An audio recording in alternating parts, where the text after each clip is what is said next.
Managing conservation is so much more than hunting or fishing or just forestry. There are aspects to conservation that we don't think about when we get caught in our one or two silos. It's a huge job.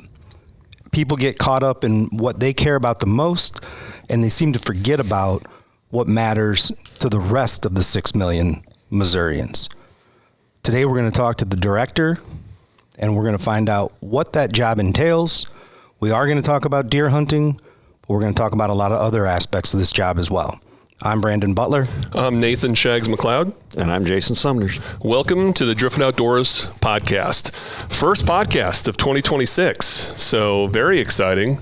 And I wish we had time for pleasantries, but we have to get right down into the nitty gritty. You came out a couple of weeks ago with a statement talking about pausing the culling of the Missouri white-tailed deer due to CWD, and now conspiracy theories are running rampant on why you paused it. So I'm going to just come right out of the gate with you and read one of these so-called, I don't even know if I can call it a press release. It came from a page I don't want to give credit to, but it's gaining traction. Yeah, it's not a press release. It's somebody ranting. They wrote a convincing-looking press release that says an anonymous high-ranking member of the Missouri House of Representatives has shed light on what's really happening. If what he says is true, the pause will last until November of 2026, November of this year. According to the anonymous House member, legislative leadership realized MDC's wildly unpopular healthy deer killing policy was creating enough anger among rural voters and hunters to threaten the park's tax renewal. So the idea is once the DNR's clean soil water state park tax passes in November, then you will go right back to so-called slaughtering healthy deer. Is this true? Yeah, it couldn't be farther from the truth, right? Like I got somebody shared that rumor with me. I'm like, wow, that's remarkable. I don't remember having any of those conversations. They're getting creative. Yeah. Nor did that even come to my mind when we made the decision to do the pause. So enlighten us on why you made that decision. Yeah, so I think one of the things that we've struggled with over the last several years is the real need to have a collaborative effort to do CWD management. We've talked about this from the very beginning, right? Like 93% of Missouri is in private ownership, and any successful conservation action in this state has to be done alongside with landowners and hunters. And since the very beginning, when we detect CWD positives in a new location, we have an initial flurry of interest. Folks are, willing to work together, try to figure out what's going on, and then through time that support has waned. And as we've found CWD in additional locations, that pattern has continued to bear itself out through time. And we know that doing this work after the season, the winter operations to remove additional deer, is being successful in limiting prevalence. And we can talk about that specifically, but that's only if we have good cooperation, right, and good understanding. And so the last couple of years, we've just seen an erosion of participation, right? Like fewer and fewer folks want to participate, want to increase harvest. So we started this thing 2 years ago that we piloted called the Hunter Harvest Initiative. And we picked out 4 locations, and we went in before the season, staff went in with landowners in those core areas and said, hey, we think if we can successfully remove this many deer in this area, we don't want to do after season removals, right? Like you've got additional permits. How can we help encourage that to happen? So they learned some things. We had a couple areas where landowners participated, great success, no additional removals after the season, right? Like we accomplished it during the normal hunting season. So this past fall, they did that in 19 areas and went out before the season, had great conversations, tried to build understanding of how we could do this work collaboratively, because we consistently hear hunters and landowners saying, how can we help? We want to work together to do this. Don't do it after the season. Nobody wants to do it after the season. We had 19 areas, and participation, quite honestly, was pretty poor. And so knowing we were down to the wire of saying, okay, we need to start making landowner contact. We need to initiate conversations with landowners about winter removals this year if we're going to do it. I took the step back and said, look, guys, we've got to rebuild relationships, right? Like, we continue to lose support to take these meaningful management actions. And so made the decision to not do winter operations, or to pause it until we could figure out a better, more sustainable path forward, because we do have CWD in a number of places. And our opportunity to be successful is going to completely depend on that support of local landowners and hunters. It was as simple as that, right? Like, how do we take the time and say, instead of shooting deer this winter, we need to build relationships to make this a more sustainable approach moving forward, knowing the more limited impact we're having because we do have CWD in a number of places. So just to address a few more of the rumors, the governor didn't call you and say, stop doing this. No. Okay. Did the commission come to you and say, stop doing this or your job's in jeopardy? No. Okay. I informed them of that, right? Like, the leadership team got together and I said, look, guys, I think it's time for us to take a pause, right? Like, I think it's time for us to take the step back and say, there's a lot of work here to do. Active management of CWD is absolutely critical, but we need the space to do that work and the time to build those relationships. And I think there's more value in our staff being out this winter, building relationships with landowners, having those conversations and devising a path forward than it was to continue to charge ahead when we knew support was relatively low and built on a lot of misunderstanding. I completely understand where some of that comes from, not dismissing it at all, but that we needed to do that work. And so then, yeah, I informed the commission of my intentions not to move forward, fully supportive of that decision. So you and I first started talking about this, I mean, you and I personally, in 2014. You were the deer biologist from Missouri, and I was the executive director of the Conservation Federation. And when we talked about it at that time, it was like, there are things that got to happen now that people aren't going to be happy with. You know, nobody wants to buy a farm and have anybody, sharpshooters, the neighboring hunters, MDC, anybody come in and just start stacking up deer. But that's what ended up happening. The results of that, we still don't have a county with more than 1% prevalence rate. Is that true? Yeah, St. John might be getting close. So would you say that the path that you had been taking, just scientifically, was working? Yeah, I don't think there's any doubt that, and it's been played out in Illinois, right? That's where we built a lot of our model of additional target removals after the season. Really, it is adaptive active management. I don't like the separation of, like, the winter operations from the totality of our CWD operations, because it removes the other things that we've already tried to put in place to work with landowners and hunters in terms of CWD management permits during the hunting season, the ability for them to harvest additional deer during the hunting season. Those liberalizations to help actively manage the population and manage the disease. So yeah, it is without question had an impact, and it's been variable across the landscape. Like, Adair County is a great example of a place where we had really early intervention. We had really good landowner support. We had staff in the area that spent a ton of time building really deep and meaningful relationships with landowners. And prevalence there has been really, really small. St. Genevieve County is the opposite of that. It was probably at a little higher prevalence when we detected it. We've had lower support and buy-in from the very beginning, and that's a place where prevalence is without question increasing. Yeah, so people often want to say, well, what if it happened on a farm that you hunted or a farm that you owned? That happened to me in Adair County. Some of those landowners that you built relationships with were CFM members at the time, or still are, and reached out to me and said, hey, MDC's asking to do this. What do you think? And I said, I think you should listen to the people that know a lot more about deer biology than I do. And they did that, and the deer are back. You know, we've hunted there for 15 years. You can still, it's a 600-acre property, and you can still find 50 deer in a cornfield at night. So there was no decimation. Was it hard to know that this was going on? Yeah, it was. But it was also an investment in the future by those landowners to hopefully have a CWD-free property. And today I believe they do. Do you hear stories about that from people? Yeah. Two of them that come to mind is one, when we had the first initial detection of CWD in Linn County, we reached out to the local landowners, and staff are like, hey, we've talked to this guy. You need to talk to him. I'm like, okay, I'm happy to talk to him.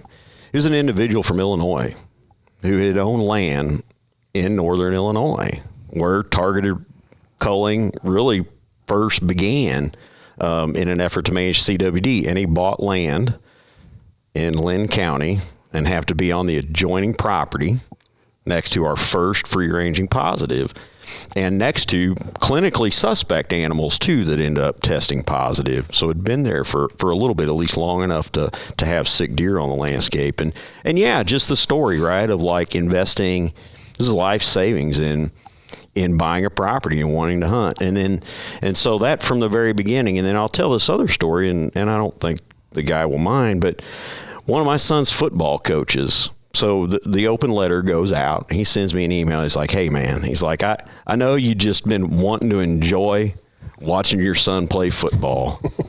I appreciate you taking the pause because it has had an effect on me. And he wanted to share his personal story, right? Like literally pinched pennies, saved all the money he could, bought a farm in Lynn County, happens to be close to some positives, right? Target removals happen, like the whole negativity associated with CWD management set in. And he's like, you could tell very much it impacted him. He's like, man, I wanted to talk to you about it all the time, but I didn't want to bother you with trying to enjoy your son playing football, right? So, yeah, I get it. It's not an EDC decision, and I've had that conversation with a number of folks. We're asking for folks to think about the future of deer management in a very different way than we ever have before. And choosing to ignore it, from my perspective, given what we know about the disease and what we know about the trajectory of it, would be irresponsible. So I was up way late last night, and it's a toxic trait of mine. I get lost in comment sections.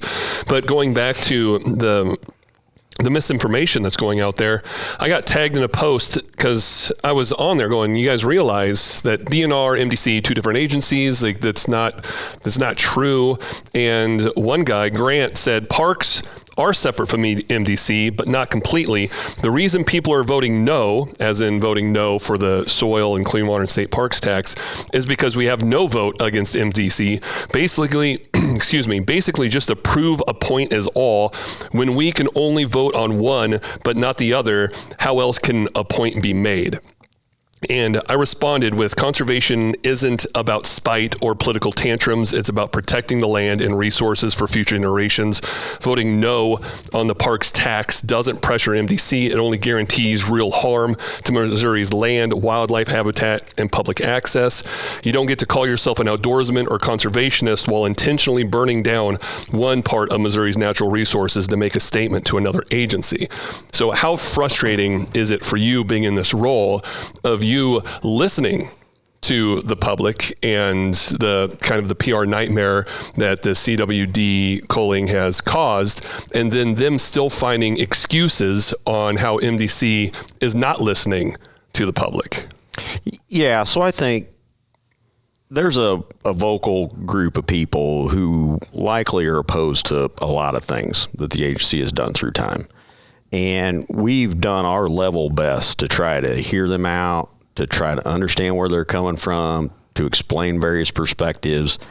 And this idea or the notion that somehow MDC doesn't listen, that, we seek feedback and then do whatever we want, couldn't be farther from the truth. I mean, we have a long history in this agency of attempting to solicit public impact or input, understand the impacts of various decisions in the decision-making process. And unfortunately, there are folks who, if you don't agree with them wholeheartedly, then you're against them. And that's not where we should be. And probably the most frustrating part of this whole conversation is that some seem to be peddling in a narrative that state fish and wildlife agencies or that DNRs don't care and aren't aligned with their shared interest, right? And it just couldn't be farther from the truth, right? Like, I know so many directors and so many agency staff from across the country that we do this work because we're passionate about it, we care about it, right? And that we want to do the right thing for the resource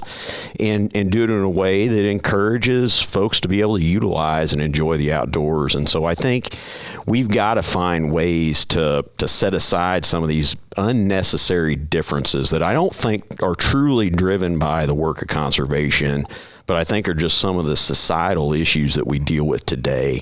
An us versus them mentality, and that's never where the agency has been. And again, unfortunately, there are folks who, again, if you don't completely agree with them, you're against them, and that's not the case. And we don't live in a monolith, right? Like, our surveys clearly indicate that, yes, there are a majority of folks who are frustrated with deer management. There have always been a group of folks who are frustrated with deer management, regardless of where we are. And so I think we're just trying to rebuild those relationships, figure out what a new pathway of communication might look like into the future. And one of the things, too, that I try explaining quite a bit is we were lucky enough to interview Jerry Presley, former director of MDC, a couple of years ago. Unfortunately, we lost him this year, but he lived quite the life, made it to his mid-90s. But he was telling us when he was in grade school, so in one person's lifespan, when he was in grade school, they got let out because someone saw a deer track. And that was like biology class. That was science, because it was so rare to see a deer track in Missouri when he was a child. And in his lifetime, that population has grown to well over 1 million, 1.5 million, almost 2 million deer statewide. That part of me too, I get a little frustrated of like, what else do you want, guys? Like, this has been in one man's lifetime. We went from no deer to now we're arguing about how to handle them because we have so many, and we're coming up with conspiracy theories on insurance companies lining the pockets of MDC or lobbyists for various organizations trying to cull or, kill all the deer. I find that being a non-Missourian and moving here and knowing how great this department is statewide and all the good work you guys do, to see Missourians just not be grateful, I find it very frustrating. Well, things have changed dramatically in our lifetime, and it's the spoils of riches. I mean, essentially wildlife riches that have returned to the landscape, beginning really with us being kids, because you go from the Jerry Presley era. He talked about the deer track. He also said that he found a turkey one time gobbling, and his grandma took him aside and said, "Do not tell anyone that you know where a turkey lives, or it will die." And I mean, go back and even think about Roosevelt. Like, think about Theodore Roosevelt being the greatest conservationist heralded in our country's history. Maybe others have done more, but I think if you went out and asked people one by one, greatest conservationist in the history of America, Theodore Roosevelt's going to be right at the top. One of his main goals early in life was to kill a bison before there were no bison left to kill. It wasn't like, can I get a bison and protect it? Can I kill one before there's none left to kill? Of course, he evolved, and many of us do evolve. As we get older, it becomes more about protecting the wildlife, more about the habitat, and so on and so forth. Just wanted to make that point about the turkey with Jerry and just how much it's changed in his life. Before we get too far off the topic on the taxes, though, I want to address those. We're not going to change the minds of some people, but there are going to be people listening that are confused on what the two taxes are. And I worked very hard on the Park Soil and Water Sales Tax back in the day. 2016, the last time it was renewed, I really ran the efforts at CFM. We partnered with Farm Bureau. It was an amazing bipartisan approach to passing legislation, or renewing existing legislation, if you will. But this tax that you're wanting to end, and if that hits, when I say you, then you're one of those people, because I think the vast majority of people do not. Because this tax has nothing to do with MDC. It's 1/10 of a cent. All of that money goes to DNR to be split 50-50 between state parks and soil and water conservation districts. So you have the entire agriculture community in favor of this tax because of what it does for soil and water conservation on private lands. And then you've got millions of Missourians that use state parks that are always ranked in the top 5 systems in the country for free. Like, you get to go to state parks for free in this state, and they're phenomenal because you pay a 1/10 of a cent sales tax on that. We have cleaner water than Iowa because you pay a 1/10 cent sales tax on that. Agriculture is one of our largest, if not our largest, economic driver in this state. We have healthier soil because you help pay that 1/10 of a cent sales tax. So in my lifetime, I haven't seen many pieces of legislation that benefit more people collectively than that tax. And it's 1/10 of a cent all to DNR. And people in other states like Indiana, I worked for the DNR. The DNR is everything in Indiana. That's state parks, oil and gas, fish and wildlife. Here in Missouri, we have two completely separate departments. We have the Department of Conservation, which Jason runs, that's fish, forest, and wildlife. And we have DNR, which is environmental, state parks, water, air, soil, so on and so forth. So for those of you that are willing to learn and listen, those are the differences. There are no correlation between these two taxes. When that guy says they're kind of together, the only thing I can think of is the trout parks. You work collectively with state parks. There's some partnerships that you work on, but that's not a funding issue, really. I mean, maybe a little bit on the trout, but that's about it, right? Yeah, we work together, right, in a lot of aspects, whether it's water quality and then the fish community component from that water quality. Like from a fish and wildlife management standpoint, we collect a lot of information that we freely share with whomever is making decisions, and sometimes that is DNR. Yeah, the trout parks are a great example where we work together in a collective, agreement in which we've got trout stocking and trout management in those parks. But in terms of financial overlap or sharing of funds from the sales taxes, those don't exist. So my post the other day said, and I shared the link to the state parks soil and water tax. If you love state parks, if you care about clean water and healthy soil, vote for this tax. You'll never miss the $20, $25 that you're going to be spending throughout the year on it. If you don't like state parks, you don't like clean water, and you don't care about healthy soil, then don't vote for the tax. That's your right as an American or a Missourian. But don't confound it as there's some way to get at MDC by not voting for the DNR sales tax. Or you turn into Oregon, and they're doubling their price to get into state parks now. Yeah. So the other tax that you pay in Missouri is the conservation sales tax, and that's 1/8 of a cent. Now, that does fund MDC, and that doesn't come back up for a vote. It was passed in 1976, and it's been in place ever since. When you talk about that funding the department, that's why we have so many beautiful conservation areas. That's why we have trout parks. And I think about Indiana. I love Indiana. I'm a native Indiana guy. I worked in the executive office of the DNR. I know what it's like to try to operate without funding. So I know you don't take it lightly, having this amount of money that came from hardworking Missourians at your disposal. Can you just address some of the funding issues? Like, where's the money spent? How are those decisions made? What would you like to share with the public about where their tax dollars go? Yeah, I think we take great care in the public's resources, right? And that's their willingness to contribute to this work of conservation. And I think in many ways, often when I get to asked to talk about the Missouri model of conservation, it's about the culture, right? And it is this broad long-term commitment that Missourians have had both in conservation, but in clean water and our state parks, and talk about the two sales taxes together, right? Like these things that benefit the outdoors, benefit Missouri, make this such a great place to live. And so, yeah, I think we do very much cherish the public's trust, right, that they've given to the agency, given to the commission in managing these resources. But we have own or manage more than 1 million acres, more than 1,200 conservation areas and public boat ramps and accesses, right, that provide Missourians access to the outdoors.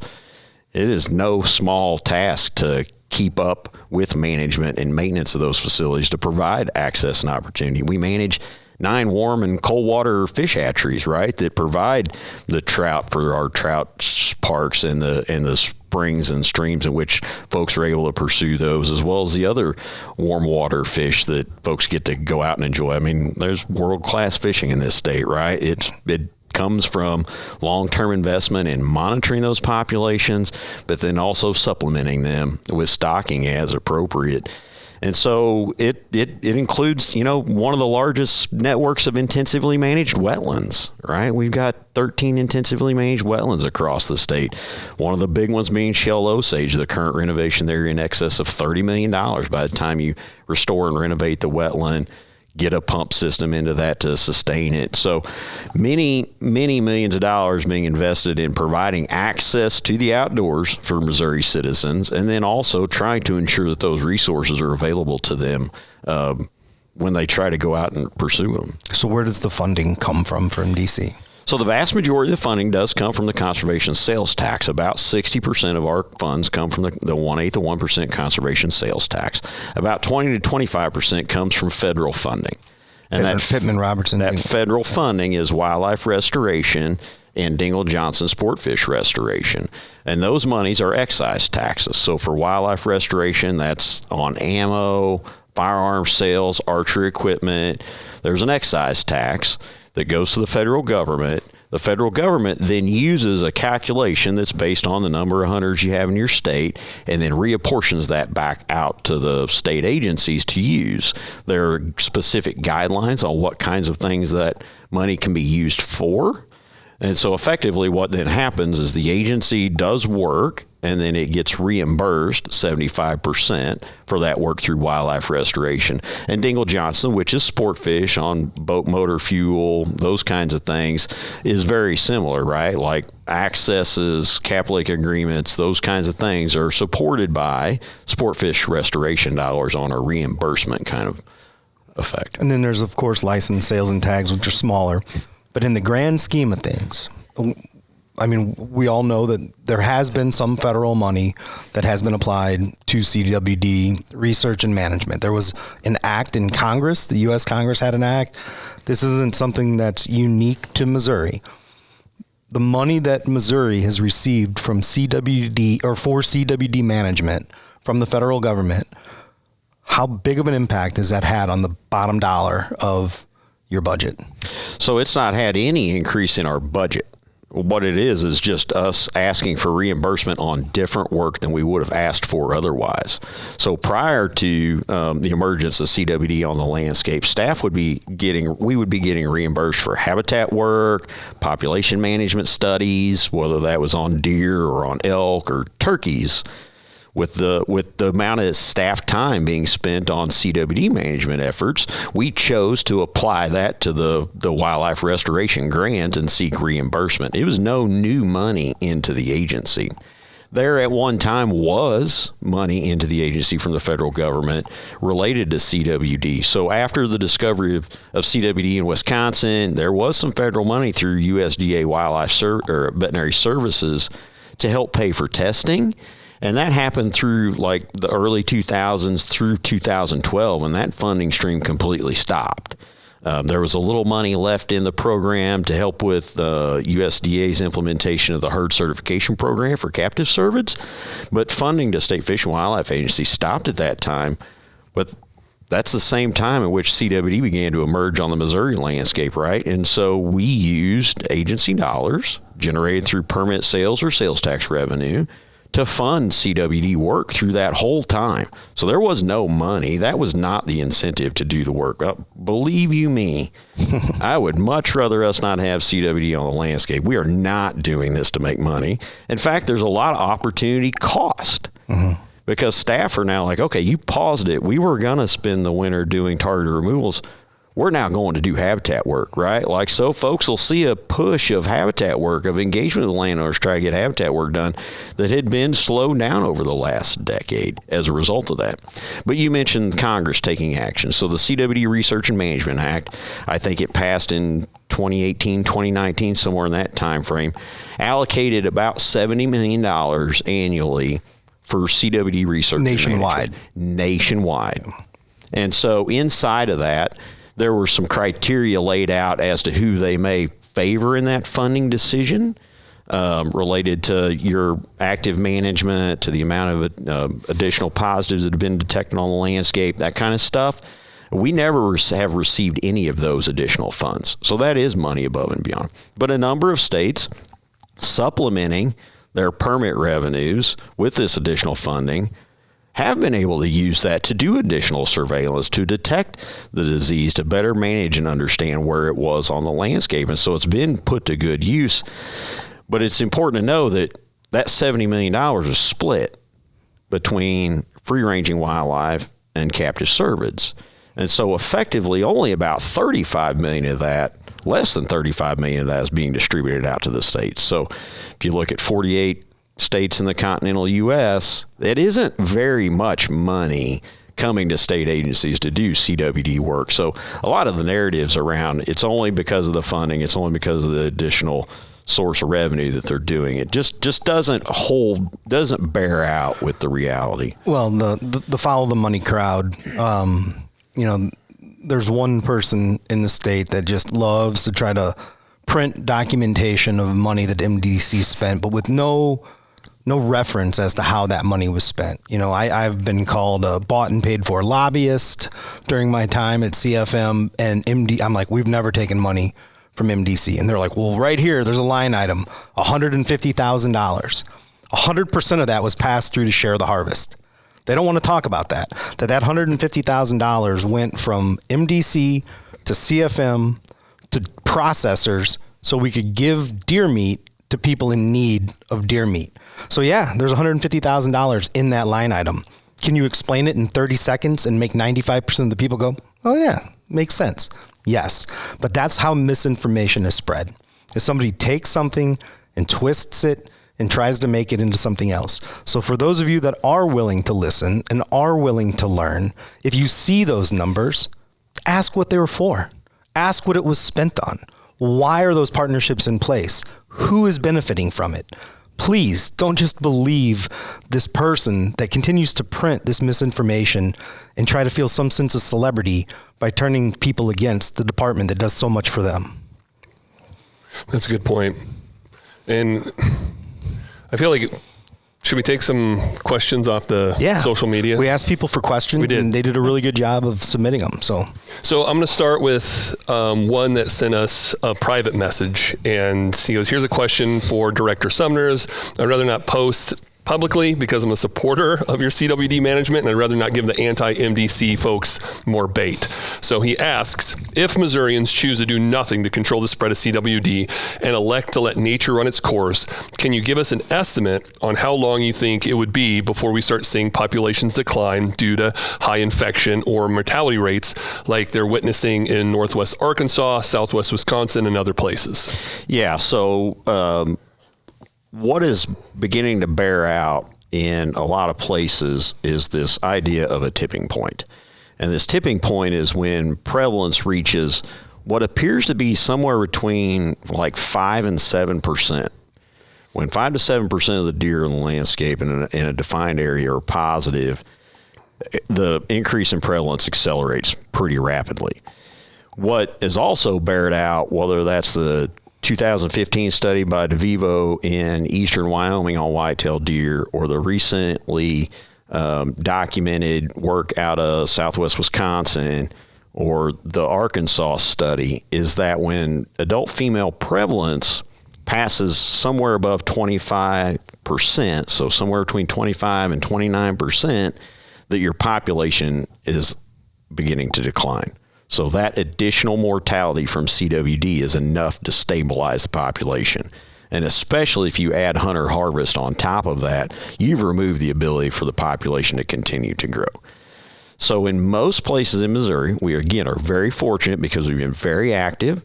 Our history of surveillance has allowed us to detect the disease really, really early. And that's another thing that folks don't appreciate, is that this 20 plus years of CWD sampling in the state, when we find a positive, it's at very low prevalence, which is the absolutely best time to be really aggressive in management because you have much longer term impacts.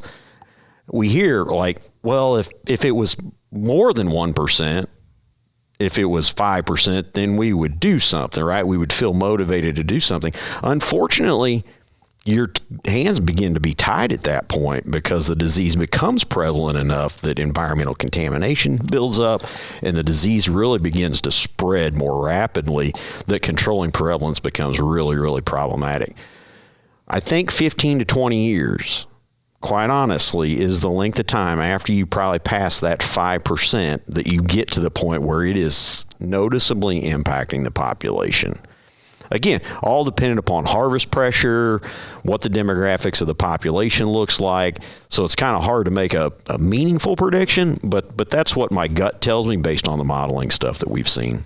So kind of along those lines, Nikki asked what hunter harvest landmark needs to be hit in order to continue to dampen the spread of CWD? How many deer need to be harvested by the public in order to maintain what the MDC CWD program has achieved? Yeah, so again, that's a bit of a complicated question because it really is local, and that's why many of our management efforts have attempted to be local.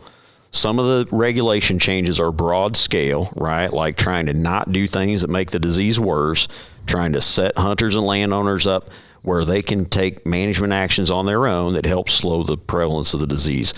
We're working with USGS on a modeling project, which is part of the discussions we hope to have this winter with landowners in some of those core areas is, here's what we think the local harvest actually ought to be. Here's the historical trends of what we've seen. Here's what we think ought to happen. But in most cases, the model suggests that, yeah, you do need a relatively high harvest rate to minimize transmission and try to cut it off as much as possible to stop prevalence. Much of the stuff we've done indicates that if folks would take one more doe, right, like you're going to get there. You're going to get turnover in the population, but not so much that you affect the long-term number of deer on the landscape. Yeah, are there going to be fewer deer? Probably, but we want there to be more healthy deer on the landscape. So to that point, a question that I had, I think it came from the Facebook as well, but I had it asked of me personally, and it's a question that I've actually had myself. How do you estimate the deer population in Missouri? What model do you use? Because if I think back to when I first started really writing about deer in Missouri, and we were talking about 1.2 million deer, and now I hear numbers between 1.5 and 1.7. So has it grown, first of all?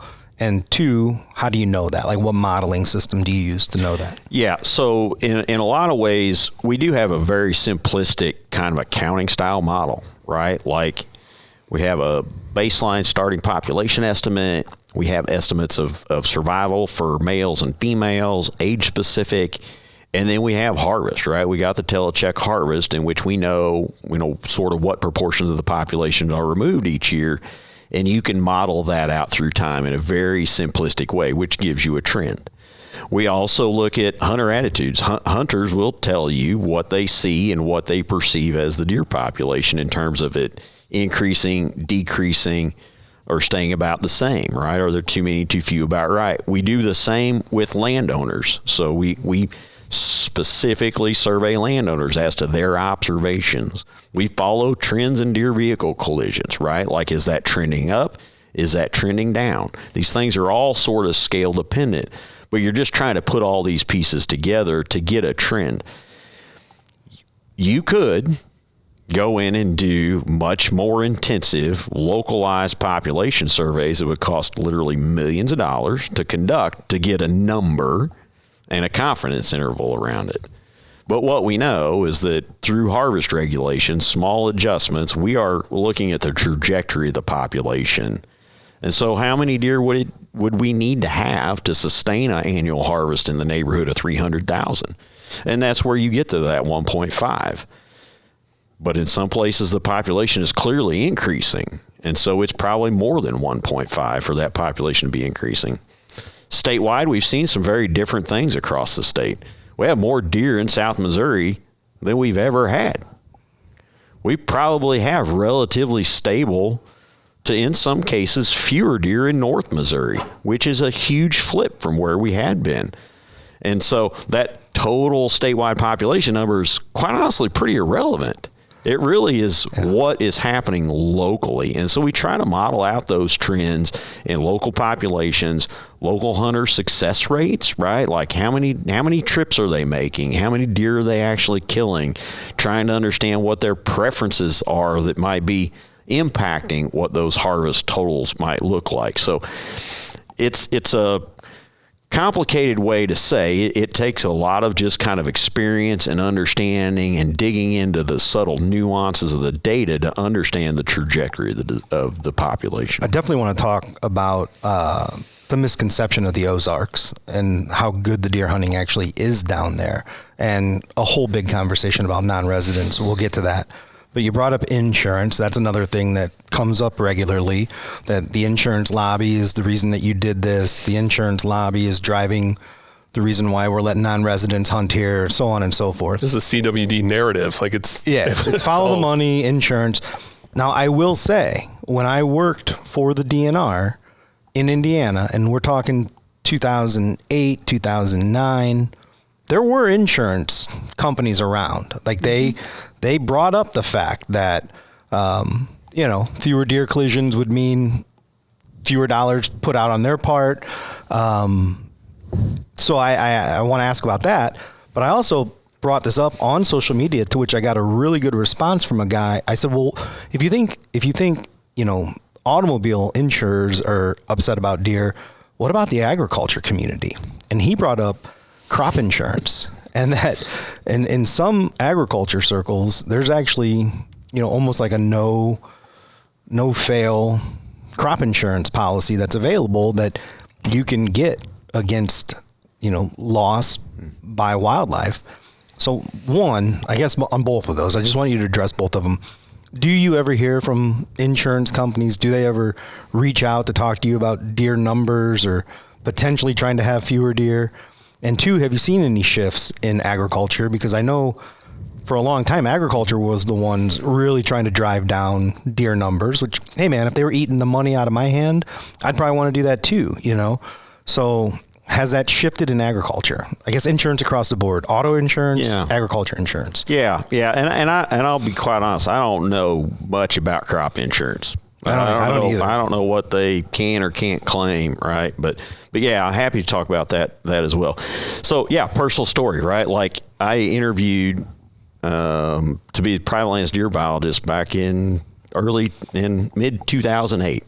And I'll promise you, at that time, my perception was, and I got asked the question in the interview, like, so who are all the stakeholders that help inform deer management issues? And I provided a list of things, and I'm pretty sure in one of those, it was probably a perception that insurance companies are an interested stakeholder. I don't know. I quite honestly, somebody might go back through my email archives over the last 18 years, 17 years and say, you got a contact from an insurance company, but I don't recall it. Like I don't, especially recently, I don't have any letters where State Farm Insurance says, hey, you guys have to reduce deer population. It doesn't. Like shelters right here in town. They haven't been over taking you out to lunch or anything. No, right? Like much. So right. It's can't like, even get a free dinner out of the deal. I understand how these things become part of the just like context of the conversation, but it just hasn't. I don't understand how they do their business. But they have never in any active way try to influence us in our decision making. I wonder if that has anything to do with the constitutional authority, because the legislature can be influenced by groups like that. They are, for good and bad, legislatures are influenced by lobbyists. Insurance has a lot of lobbyists. Yeah. Those lobbyists can get to the states where, the legislature can impact deer numbers and deer harvest quotas and so on and so forth. So I wonder if that's an insulation that we have here in Missouri from them. Yeah. I think there's probably a number of things we don't realize don't happen here because of that. Mm-hmm. And that very well could be one. But yeah, it's one that, I'll be honest, completely honest. When I came to the agency, I perceived there probably was. Mm-hmm. But the complete absence of has been remarkable too. So another big argument or piece of contention from the public and the department is the spotlighting and the baiting. Like, there was brought up multiple times. So I'm going to try to combine a lot of what people were saying. Pretty much, do you acknowledge that the bait spotlighting during targeted removal created a legitimacy problem, even if it was legal for your program? And if yes, what should MDC have done differently to try to keep trust from the hunters? Yeah, I think it is a challenging one, right? Like, I get the perception issues around that, and I think we've tried to communicate that it is management, right? Like, it's not about hunting. It is about trying to manage prevalence of the disease and do it collaboratively. So one of the things I think that is often misunderstood is that it absolutely was a collaborative effort, right? Like, landowner permission and approval. So basically, we define as small area as possible to do targeted removals and go in and talk to the landowner and say, hey, are you interested in participating? If no, okay, we might try to understand what their reservations or hesitations might be, but that's fine. If yes, do you want to do it? We're more than happy to let landowners do it. And in some places, a substantial number of landowners do utilize and had utilized that extra opportunity and done the harvest and the removal themselves. And then if not, will you allow MDC staff to? And then they still drive the decision making. In some cases, it might be, yeah, go remove 5 does. Don't shoot any bucks, or try not to shoot any bucks, right? Or, hey, I got a really nice one running around. Can you try not to shoot that one, right? Like, and so very much a collaborative approach. And so this narrative that somehow the agency swoops in, landowners not giving permission, is just not true, right? Like, it's working collaboratively with them to try to accomplish that, and then them driving it. I get the openness, the questions around transparency, and we've provided a ton of information on our public website as to where those removals are happening, how many removals are happening. And yeah, I think we probably could have done a much better job of communicating. I think at times we got caught up doing the work, right? And again, back to the reason for the pause was to say, we need to rebuild relationships and build understanding as to what collectively it is we desire as Missourians for the future of our deer herd. It's not about this one tool itself. And so can we turn the heat down a little bit and say, what does it look like? We don't want to have to do this. Look, if you have hunted long enough, and if you've paid attention to deer on your property or just deer in general, you come to realize pretty quickly that, you know, these deer, much like dogs, they have personalities. They act differently. You know, I only have 40 acres that I own. I don't hunt it very much. So I watch a lot of the same deer. You can see them acting differently in certain ways. And, you know, if you kill animals as a hunter and you don't feel a tinge of sadness when you're walking up on those animals, there's something wrong with you. Like, there just is. I don't know how else to say that. The older I get, the harder it is. Like, I can't pull the trigger on a doe with a fawn anymore. So I know a number of the agents, and I know a number of the people that have been out on these culling missions or whatever you want to call them. There's no cooler of beer. There are no high fives. This isn't fun for these people. This is kind of a short straw draw when you got to go out and execute a bunch of the animals that you love, that drove your career decision-making process so you could work with wildlife because you love it and care about it. This isn't a party. This isn't fun. It makes them sad. You shouldn't enjoy it. If you do enjoy it, there's something wrong with you. So for those people that think MDC is like throwing a party at night with spotlights and piles of corn and a cooler full of silver bullets, like, they're not. Yeah, none of these decisions are taken lightly at all. And it is, the last place that anyone wants to be. I through a lot of my graduate research, ended up doing a lot of targeted removal kind of work, shooting does after the season or during research kinds of things for herd health kinds of opportunities. And it's work, right? It is because you were down in Texas on big ranches, right? And in Mississippi and other places, right? Like where they do a lot of herd monitoring. And so I was part of doing a lot of that stuff. So I from a long ways back, I get that it is management. Right. And there's a very big difference between management and hunting, where we've, again, back to that hunter harvest initiative that we piloted 2 years ago, is an attempt to how do we work together? How do we work together to meet these shared deer management goals? And you can see the wide range of perspectives folks have and what they desire from a hunting opportunity. From those who desire really only to shoot large antlered bucks, to the person who just wants to have a chance to shoot a deer that they're going to eat and feel comfortable feeding to their family, right? And so we've got to try to mitigate our way through all of those various perspectives and design a deer management strategy that doesn't alienate a giant chunk of people one way or the other. And it's super hard. And so to get it distilled down to some superficial things that just aren't reality is and can be frustrating. And this idea that somehow what we're doing was wrong, I'll never apologize for the fact we did it. And we may do it again. I don't know. I don't know where we will find ourselves. It's an important management tool. And so how do we continue to move forward in trying to minimize the long-term impacts of this disease on this super valuable resource that we care so much about? I mean, we estimate we spend about $6 million a year on CWD management. A lot of that is in staff time. Yeah. This is a $1.6 billion economic engine for the state of Missouri. And you don't have staff fighting over who gets to pull the trigger. Oh, gosh, no. Right. Yeah. You got them fighting over, do I get to take this week off, right? Like, we got some other things we want to do. I don't want to do it. I mean, I get the messages from staff that are out there when it's 5 degrees. That's what hurts me a lot, is when I hear my friends that are, in the field doing this stuff. Any of them could probably go get a job in construction, making more money, and not take this public scorn that they're dealing with for something they don't want to do. They're not excited to go out and cull deer. It's not like, hey, we get to spotlight and bait and you don't, and we get to have all the fun. That's they don't want to do that. Right. They understand the management implications and why the benefits that do come from doing it. And that's what keeps them motivated, quite honestly, is, hey, we're doing the right thing.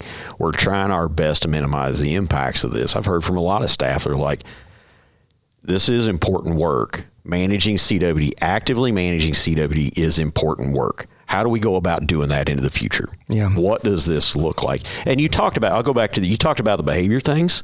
So we often hear that, well, we're only 1% of them are testing positive. What we know is those winter removals, we shoot a much higher proportion of positive deer than we do throughout the rest of the hunting season. Mm-hmm. And a big part of that is because that work is very localized and very focused.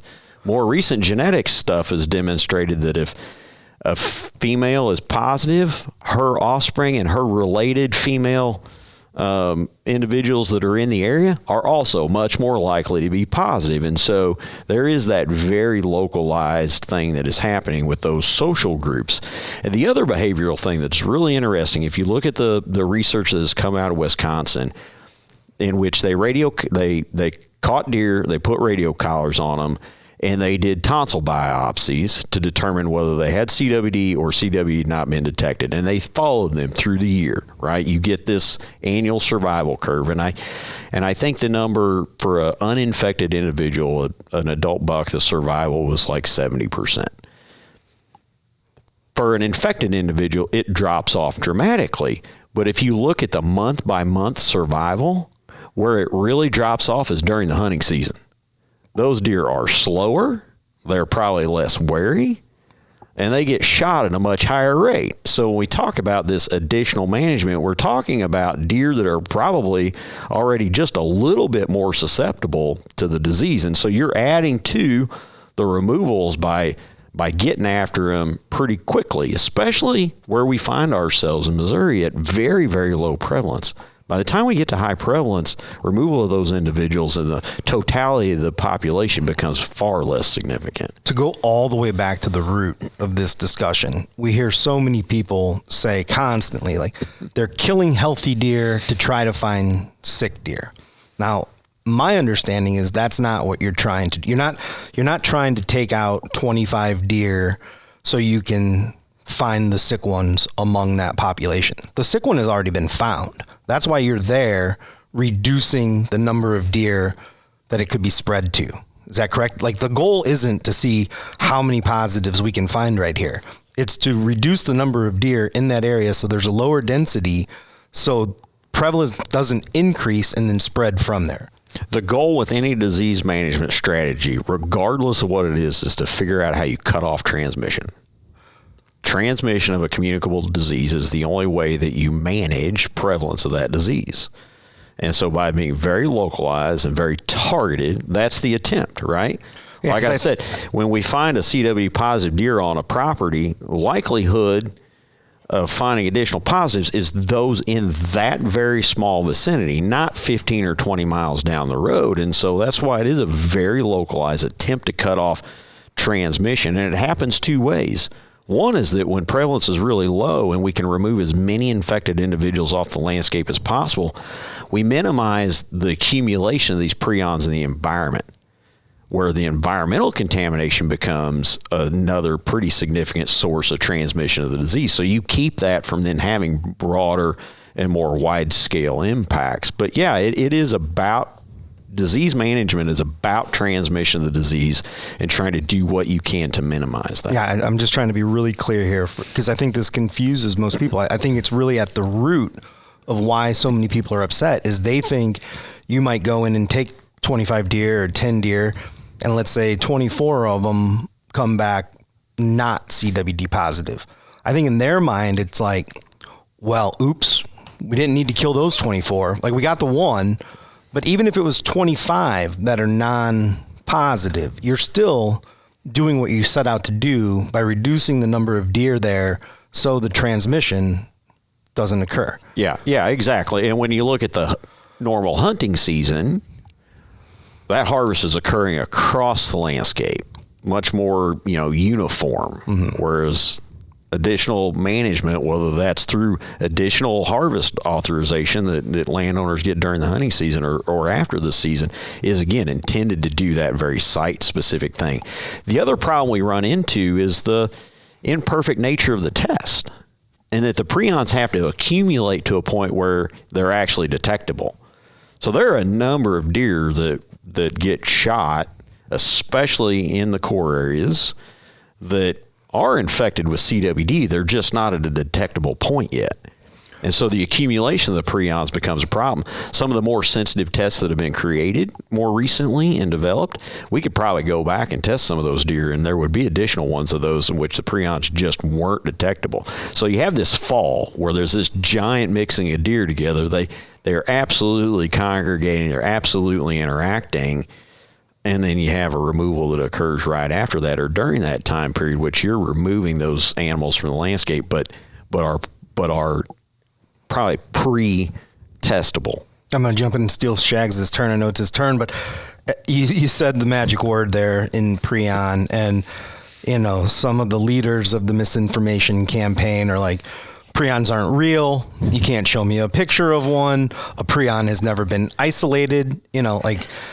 You go from carving canoes to being a prion expert somehow, but at the same time, can you explain the class of disease? Can you explain that this is mad cow, this is scabies, this is Creutzfeldt-Jakob's disease?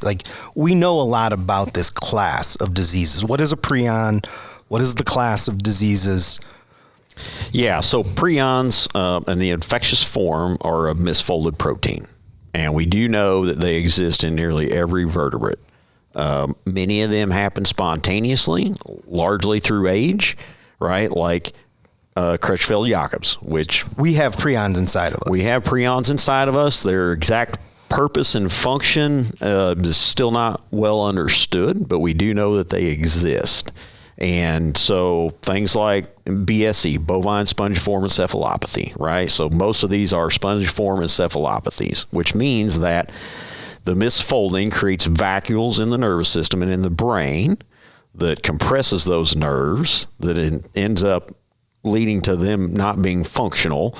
And effectively, many of these animals starve to death. So they lose neurological ability to move and forage and take care of themselves. It deteriorates the brain. Deteriorates the brain, so they'll develop all kinds of secondary infections. Their immune system isn't able to respond.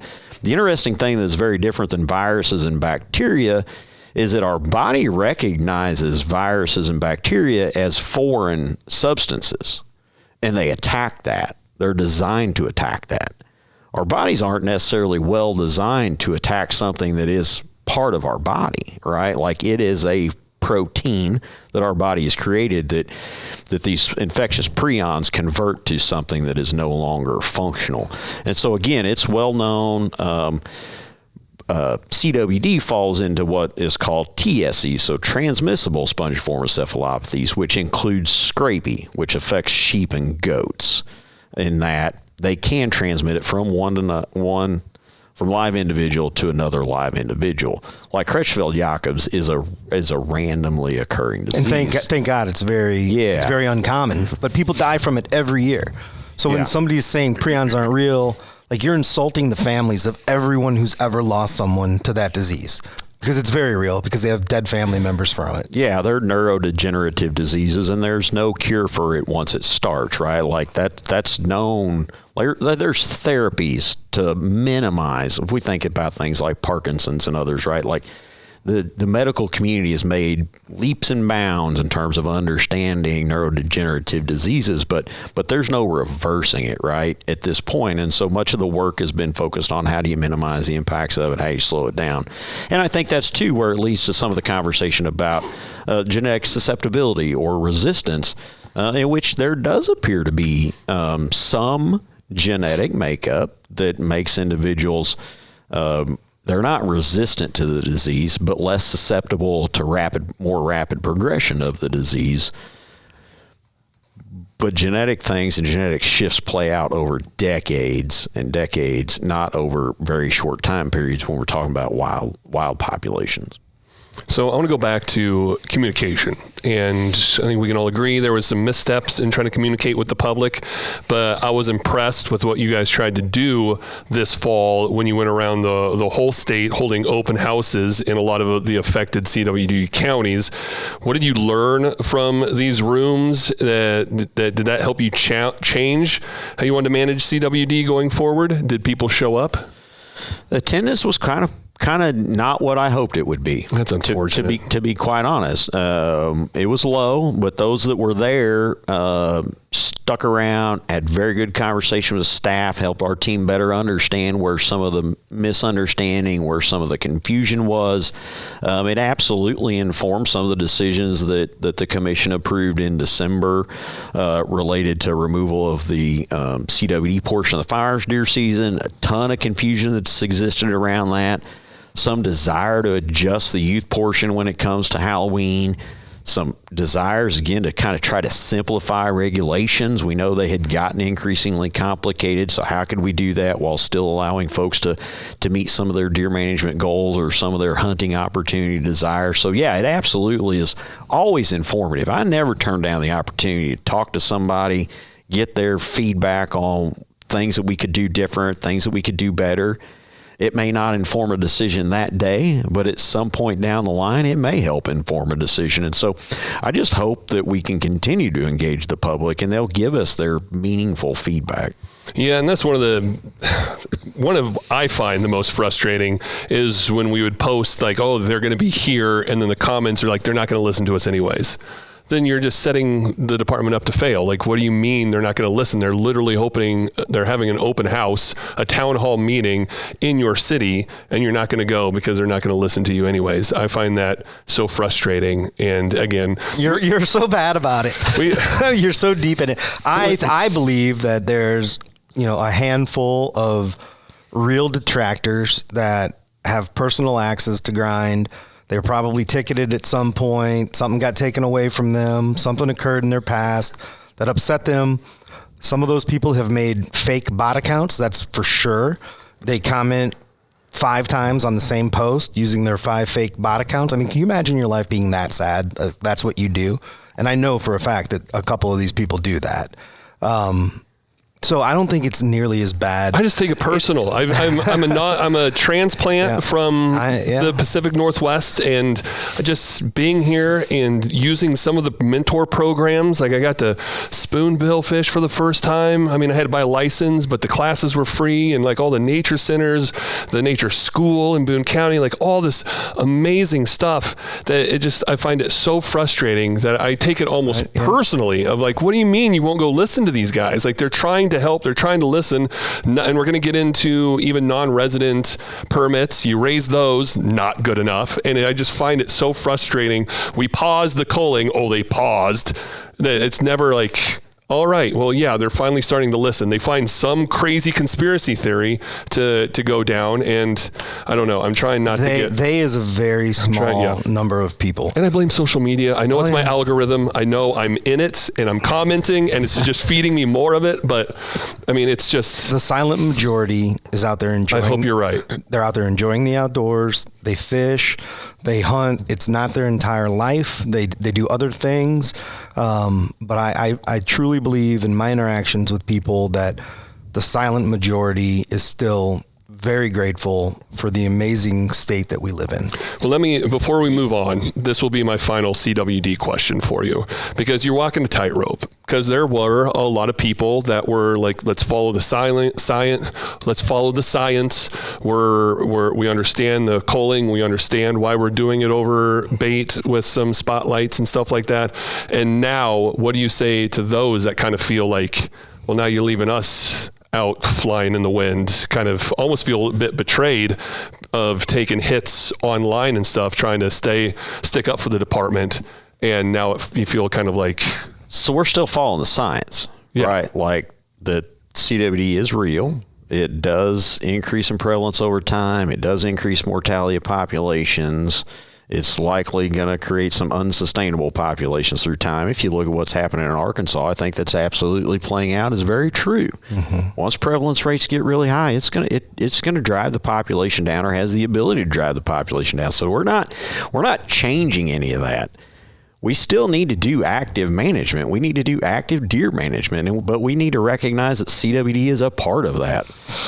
It's also the reality that hunters and landowners, again, it's 93% of the land is in private ownership, and that relationship absolutely matters to how we get work done and how we collaboratively as a state determine the future and outcome of whether it's deer or any other wildlife species, from habitat management to population management and these whole wide suite of things. And so I don't see it as like, we're not throwing up the white flag, right? Like we're not quitting. We just recognize that this tool has through time played out to not get us where we needed to go. And we have it in additional places, which makes this communication challenge that we face even more significant. I mean, we're finding something that's really hard. We can't see it, right? Like that, you can't see this thing that slowly, has the potential to erode the population. And it takes a ton of resources to accomplish that work in a meaningful way. And so all the odds are stacked against successful management. Not to mention, and I too don't get terribly concerned about those who just deny that it even exists, right? Like there's no middle ground to find with someone like that. The conversations I enjoy the most, and I think that are the most challenging, are, yeah, it's real. What do we do about it, right? Like, what do we meaningfully do about it? Because there's a number of folks who we have conversations with. They're like, yeah, I get it. I don't know that there's anything we can do.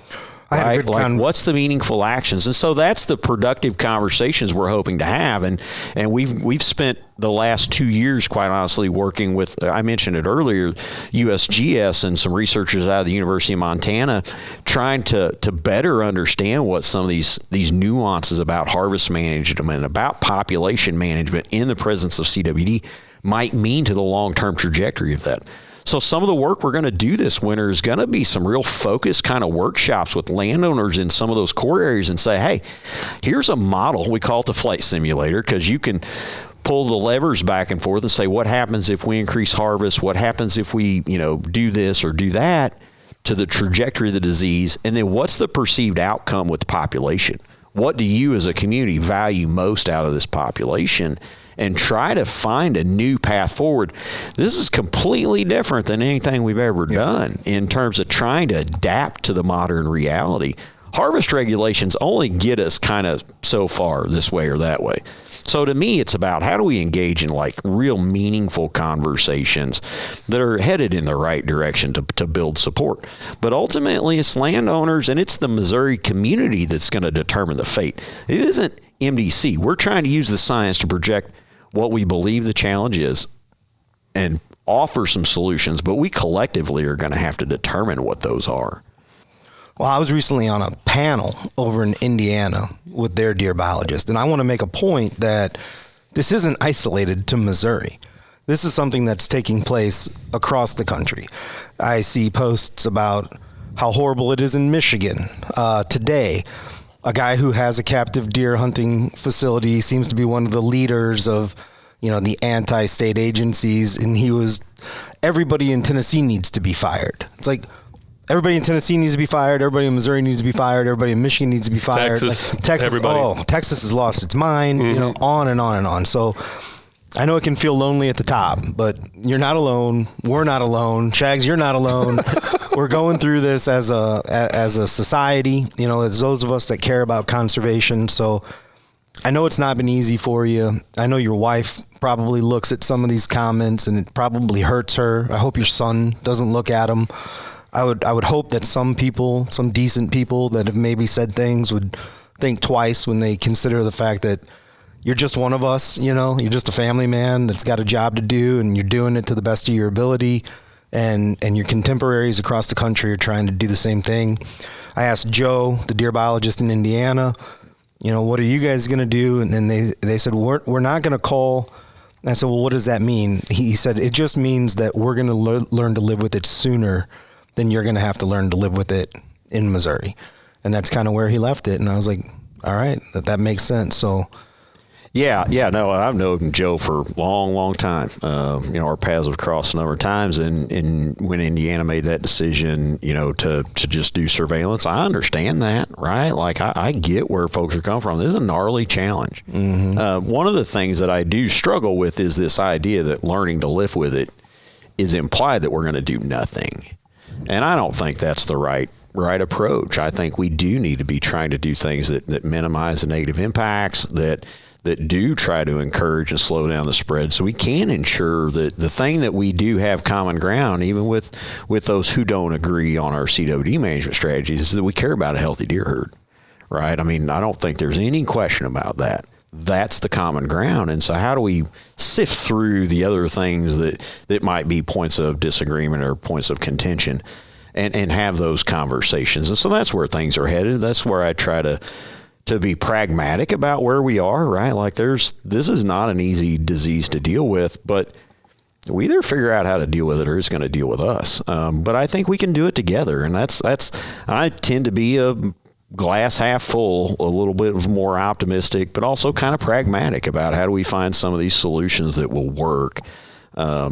And it takes a toll on you personally, but I care deeply about the outcome of the deer herd. And if anybody questions that, then that's their decision, I guess. I'm not going to play those games and certainly project on what others might, what their motivations might be. I don't know what they are. I'm just going to continue to try to do what we can to be practical about the situation and try to lead the agency forward in a direction where we make the best decisions possible. And those best decisions come by having good science and having a good understanding of what the real challenges of the system are, but also people are a big part of it. I mean, the Missouri model is no doubt built on the constitutional authority It's built on the dedicated funding, but it's built on the public trust. And that public trust is something that I tremendously have valued ever since I started with the agency. And how do we continue to do that? And building public trust in today's era looks very different than it did when Jerry Presley was doing this work, right? So how do we think differently? You know, you know, some of the things you're talking about, Shags, about the success of having, you know, 1.5 million deer, that we got enough turkeys that we can harvest 50,000 a year, and we're not satisfied because we're not shooting 60,000, right? That that you can go to a trout park and have an awesome experience, or you can go to one of our reservoirs and catch potentially a world record spoonbill, right? 100-pound catfish. You can get caught up in those successes and keep you from changing and keep you from adapting and recognizing where we are. And so I take a lot of this stuff in stride to say, there's work we've got to do to build community. We have to build community. That's been the success of conservation in Missouri, is that the conservation community and the agency have been aligned, have tried to work together to figure out what the future is. And agriculture, a big part of that community. We can talk about, you know, whatever you guys want to next, but I think that's understanding societally where we are. And so our team, we got a team of social scientists who are saying, here's some different things that we've not done in the past that we might ought to try. In terms of engaging the public and continuing to reflect back what we value. I think that's a great transition for us to go into a couple of different things. You know, public sentiment. We'll get into talking about how segmented hunters are, like their different desires, their different interests.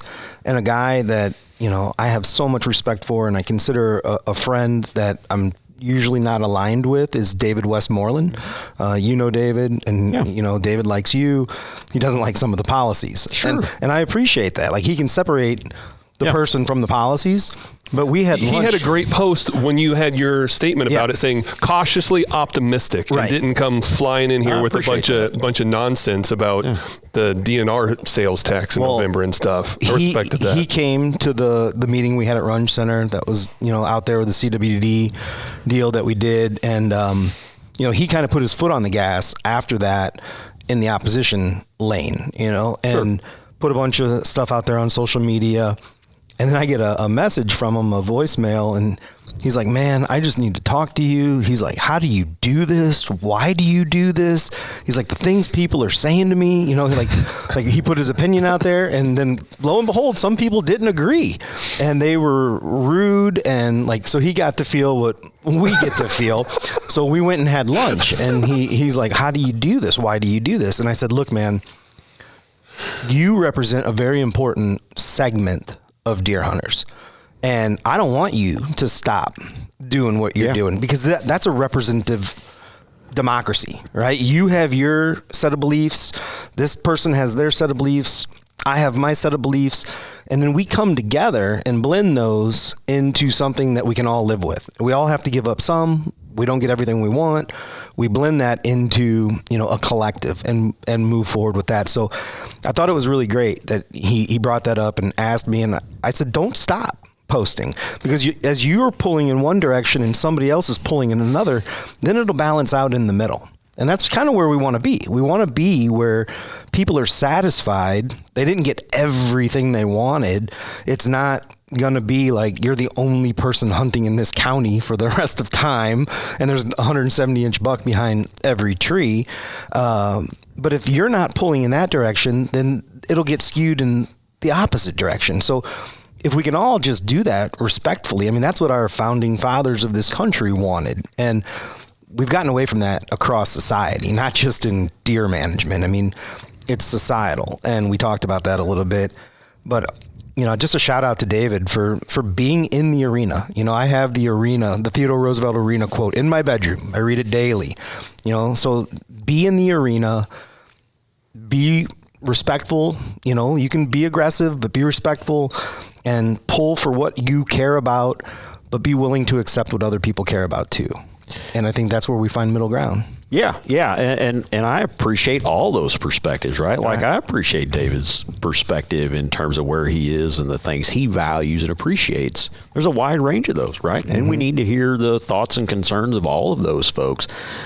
It did jog, in my mind, one of the folks who's been pretty critical of the agency and the path we're on is an individual I've known for a long time, and I reached out to him and said, "Hey, I'd love to chat. I just want to understand your perspective." He's like, I don't want to talk because you're not going to change my mind. It's like, I don't want to change your mind. I know exactly. That's not my intent. My intent is not to change your mind. I want to understand where you come from, where the concerns are, right? Like that's what I value. Well, that person's I coming from understand the perspective. A Facebook page that's full of bots that he now thinks he's famous for having. And so we had a conversation, right? And it was very clear there was no changing his mind, and that's okay. But I just want to understand the perspective so that as we move forward, we understand what these wide range of perspectives are. Yeah. Not everybody has to agree with you, but can we have common and good dialogue about what those alternatives are? And I think that's what continues to push us forward in making better decisions. Let's go back to one of our Facebook questions. Ryan Melton asks, ask about limiting non-resident hunting in any way. This would absolutely assist residents in obtaining access and having a far better experience in the woods. Therefore, retaining more hunters in the sport.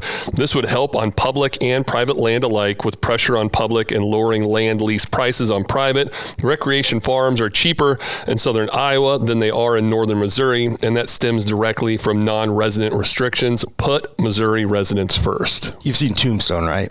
Yeah. You know when Wyatt deputizes Doc Holliday? Can you just deputize me right now?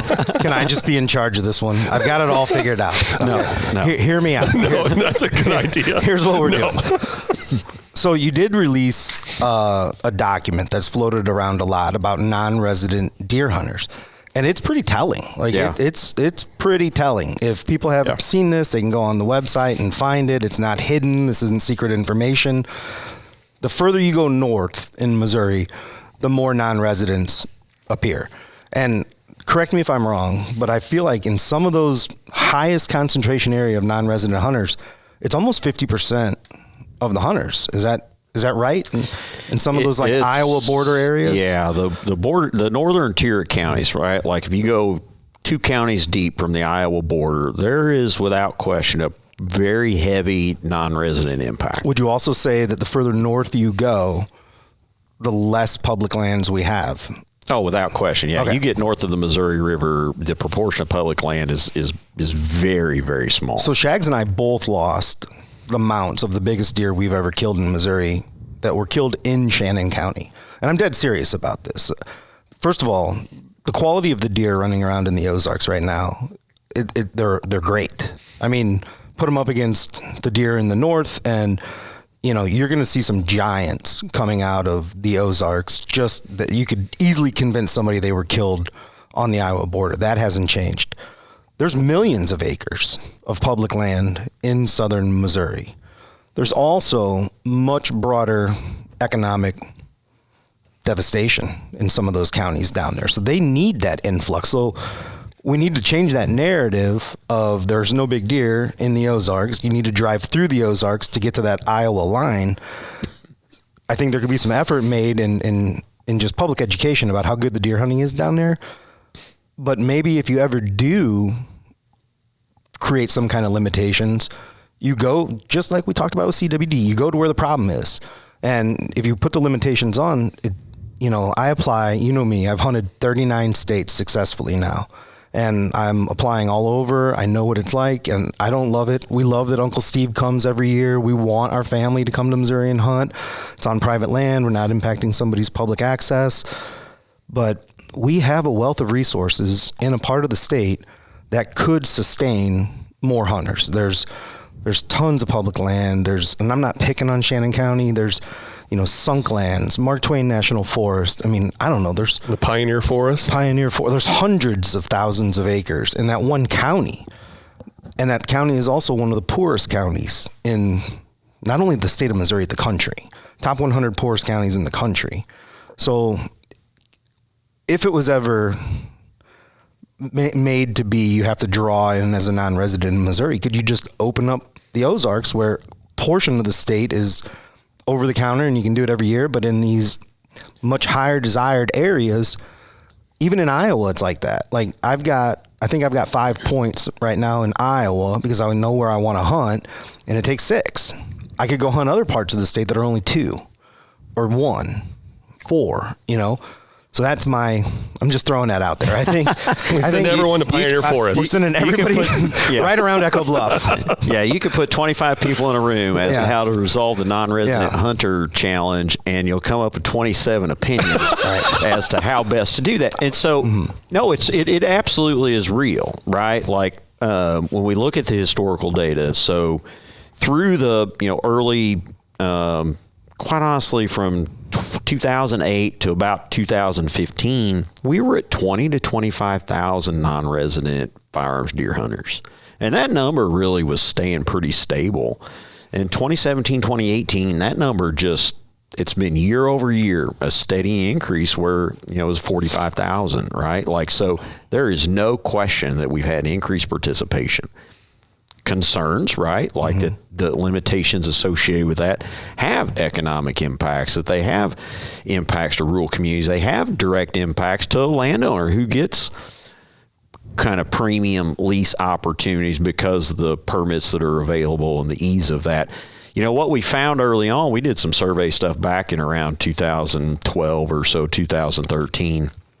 And most were coming to hunt with friends and family or places they had to hunt before, right? Like they had some established relationship with that. I think that trend has changed. I think you look at the number of outfitters and the number of folks who are absolutely utilizing the resource in a way to make economic gain. That's changed. But like you said, Brandon, I don't think it's the same across the state. It's definitely not. And one of the hallmarks of this agency has been historically to try to have as simple, as least complicated regulations as possible, right? Like that you can understand what you can do and where you can do it.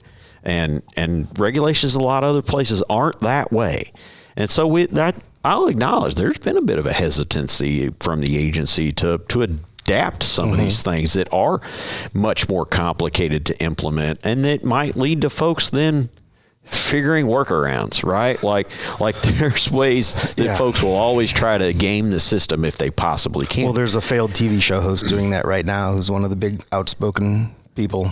So, but what we're going to try to do is get input, right? And I think we did that. We started this last winter in which we said, look, we're hearing folks, right? Like we fully recognize that we can look at the data and see like the harvest trends for deer, some of the comments around turkeys, and turkeys are different because it's not necessarily harvest related. It's about interactions and it's about pressure and disturbance. And so how do we get at the core of those issues? And so we got a ton of feedback on non-resident, hunters and folks' perceptions about what was their concern. And at the end of the day, it really is a couple of things. It is about public land. It is about loss of access, which those two could be the same, but it's loss of access to places they used to have the ability to hunt before. Part of that is irrespective of non-residents. Part of it, it's a complicated system, probably is being driven a bit by non-residents. And then part of it is those of us who enjoy hunting in other places as well, as non-residents, know how much harder it has gotten to hunt in other places. And so at the core of a lot of those concerns is like this ugly 4-letter word called fairness, right? Like it's the perception that if a guy from Iowa, if I want to go hunt in Iowa, I got to jump through these hoops. And somebody that comes and hunts in Missouri from Iowa doesn't have to jump through those hoops, right? Or Illinois or Kansas, wherever, right? So anywhere around I totally get that. With the background that still proportionally, we have relatively few non-residents. But their impact is outsized in some places. So how do we work our way through creating a system that does recognize and appreciate the opportunities that should be afforded to resident hunters without overcomplicating a system but then recognizing there are long-term traditions of coming back home to hunt, right? Like I was a non-resident for a while. I came back home to hunt, right? Like there's some of these opportunities that we just need to be thoughtful about before we create a system that can be really hard to manage on the other. Yeah, I remind my dad all the time. My dad's not a deer hunter, never has been. And I think Indiana stopped selling lifetime licenses around 93, 94, something like that. So my buddies that have them, they were good for deer and turkey too. Well, there were no turkey at the time. But so for me to go home now to Indiana, and I call it home, I haven't lived there since I was 18, but I can only do it twice for what it would have cost to buy that lifetime license back in the day, So it's a totally different shift. So, but I pay it. I pay it so I can sit with my uncle. I don't go there with the anticipation of killing a Boone and Crockett buck. And I do think that the non-resident issue really comes down to two major constituent groups, which is big antler deer hunters and duck hunters. Those are the two. Like I just hunted successfully for squirrels in West Virginia. Let me tell you, there was no competition. Ducks in Maryland, and I did kill a Sika deer in Virginia, but I won't say where. And that was all over the counter. But again, they weren't desirable species. So if you want to come to Missouri and squirrel hunt, I don't think anybody's going to get mad at you. But if you come to Missouri and crowd into one of these conservation areas along the Iowa border that locals have been hunting because they can no longer get on private land around their home, and they see these license plates flooding in from, I don't know why everybody hates the Louisiana boys. Or Mississippi. Mississippi comes up a lot. Louisiana gets the beating though. It is one of those things where I can take a step back and say, that doesn't affect me, but I completely understand where you're coming from. And you're right. Like we should talk about this because it's not fair to you. So it is a place where some people have found me willing to advocate a little bit on their behalf, even though it doesn't affect me really at all. Yeah. No, I think it's a super challenging topic that's got a lot of tentacles, but it is one that there's reasons why we're asking questions. And I've asked the team to dig into it deeper, right? Like how do we... It'll never be perfect. There is never a perfect relationship between resident and non-resident hunters and participation and the desire to provide preferential treatment to residents, which is why bear hunting season, why the elk hunting season are resident only. Oh, right? you know what I mean? There definitely is a desire to have that. My friend's wife killed an elk. He reached out. He said, I got a story for you. I said, you never know how this is going to go. And he's like, my wife killed an elk. I was like, here in Missouri? Yeah, Jeremy Stevens up in Fayette. Nice. So we're going to have them on the podcast. Yeah, that'd be great. And talk about it. And I'm kind of torn on it because I look forward every year to having my uncle come out and hunting with us. And I hate the idea of him getting outpriced, of it being to the point where he just can't come out anymore because it's not cost effective or something along those lines. And I mean, you paid to go out and hunt in Oregon, and that was not cheap. And I don't like the idea of, well, whatever state you come from is the price that you pay.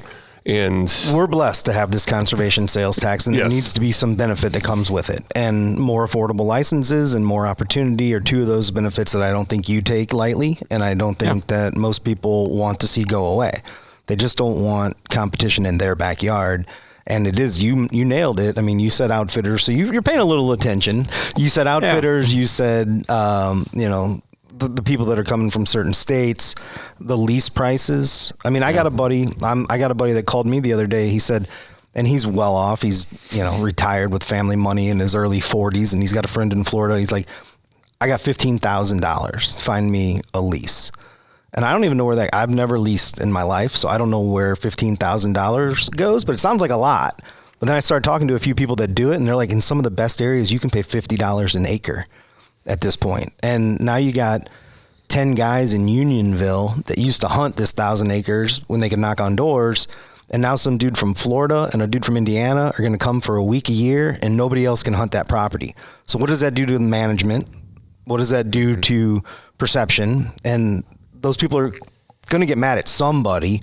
They're not going to get mad at the landowner. So unfortunately, it's the department that's going to take most of those hits. Yeah, it's a tough situation, and where I think, if you look at hunter distribution and the number of hunters across the country, and even in Missouri, right? Like total number of hunters is on the decline. That's just a reality. There are fewer hunters today than there were yesterday, and there will be fewer hunters tomorrow. We've seen that year over year since 2012, 2013. We went from in excess of 500,000 deer hunters to now just over 400,000 resident deer hunters, right? Like in just over a decade. So that number is on the decline. But the opposite is also true, that those with the means and the ability has not slowed down. Right. And quite honestly, has probably increased. So it shifted this thing in a way that folks are feeling a little bit of whiplash, right? Like, and especially in Missouri, where that was very true. The leasing game is very recent to Missouri compared to a number of other states where long tradition of that having happened, where private land ownership, just not necessarily a tradition of the landowner hunting the properties, which is a very different system that we've operated in, and we've got to figure out a way to adapt to that new reality. And I don't have a solution at this point. We're going to continue to gather feedback and try to weigh some alternatives as to what that could and should look like. I gave you the solution. Send them all to the Ozarks. Well, it sounds like you're hearing this and you're paying attention to it. You said that you guys are asking questions for a reason. I mean, can you give us a little bit more? Is there any indication and direction we may see? I mean, we're starting to see some of it. You made changes to turkey. You're making some changes to deer. Yeah, the price increase went up this year. Yeah. So where are we headed? Yeah. So we've been making steady increases in permit price, right? Like recognizing that, especially on the deer side, Missouri's been a relatively cheap state compared to a number of others. When you compare kind of similar opportunities, that's another thing that's really hard, is comparing state A to state B, is that those opportunities look different, but we've definitely been trying to do that. But I think when you think about non-residents, you only got so many levers to pull, and it can be a combination of things. One, you can increase permit prices, which you could price people out of that opportunity, which I don't necessarily think is where we want to be. We want it to be reasonably priced. Yeah. Then you have to look at ways in which you regulate the number of hunters. One, like we made the decision with spring turkeys, is to limit the bag limit, which we know that that will have an impact on the number of days that hunters spend actually actively pursuing turkeys. So if with that second tag, they were still out there trying to chase a second turkey, a few of them, a little higher proportion of non-residents and residents, took their second bird, but they're still out there hunting, right? Mm-hmm. So give them an opportunity to shoot a bird, and then they move on, which opens up access to resident hunters. So that's one of those levers you can pull. The other is, some sort of draw, just like we're all limiting the numbers that can be there. How you distribute that out is still, could be determined, right? It could be zoned out. It could be a statewide cap. And then decisions on where access is available and how access is available, right? Like, do you restrict access to public land? Do you not? So I think there's only, so many levers that can kind of be pulled, but we're thinking about what is that wide range of them that sort of meets the needs of Missourians. I was actually researching Utah bull elk tags last night, and I was surprised to find, now these are landowner tags that I'm talking about, but there were landowner tags that are available for public or private land. Like, you can actually use a landowner tag on public. So I'm not, in no way am I saying we should have landowner tags. I'm just saying that Utah can segment it between hunting on public property and hunting on private property. If I were able to have any influence, I would hate to make it to where Uncle Steve can't come shoot a deer on my property. Like, if I want my friend from Oregon to come kill a deer on my property and I don't kill a deer, whatever, however I manage my property. But my concern is with those people on public lands in the northern part of the state where they're just getting crowded out. So I hope that's part of the conversation. Yeah, no, I think that's where it comes to a head, right? It's like that absolutely is a place where it comes to a head. We are blessed with a lot of public land in Missouri. And again, through the way that comments and feedback from the public affect the way that you think about things, it came to me that non-residents have the luxury of being able to hunt some of our public lands. A lot of our public land resident hunters, that's the only place they have to hunt. Yeah. Right? Mm-hmm. So that's a very different sort of perspective on what it means to a resident hunter versus what it means to a non-resident hunter. And I think we can't discount that real dichotomy that exists, and especially, again, where it really comes to a head is in North Missouri. Yep, go to the Ozarks. Yeah, I mean, I didn't hunt in Missouri until you got your cabin down in the Ozarks, because I didn't really have a place to go, and I didn't want to go battle buddy the Orange Army and just places like in Boone County. And man, I loved it down there. And it's fair to say that you're not a very serious deer hunter. No, like you took casual. You took a lawn chair to a power line and sat there with an orange blanket on and shot 2 bucks that most people would have put on the wall. Yes. I mean, you put both of them on the wall. Most people, David Westmoreland wouldn't have put them on the wall, but most people would have. So I also hope the conversation doesn't scare folks away from trying public land too, right? Like so the narrative that public land isn't safe, that it's always overcrowded, I don't think that's always the case, not true. Right? No. Like it's narrow windows of time. And so opening weekend, don't let that be a reason not to go out and try to find the niche. Find a place where there aren't a lot of folks. Find some places that are harder to access. And so I encourage, there's some awesome places to hunt on public land in this state. Go south. And they're not all overrun with people. It can just be challenging. And so for a new hunter or somebody who's just trying to get into it, they may see those laundry list of posts about how bad it is on public land. Yeah, during certain times, there's no doubt in my mind there's quite a bit of pressure. You just got to work a little bit harder sometimes. And, that's exactly what we just did in Virginia. There's a certain time the gate opens. We were there 2 hours before the gate opened. So we made sure we got in line to get the spot we wanted. And if you're a public land hunter, and this is if you're in Montana or Florida or Missouri, you got to have more than one spot. If you get somewhere and somebody else is in your spot, our friend Michael Collins ran into this year. He was hunting the urban area down in Jeff City, little 30-acre parcel. He went in, climbed up a tree.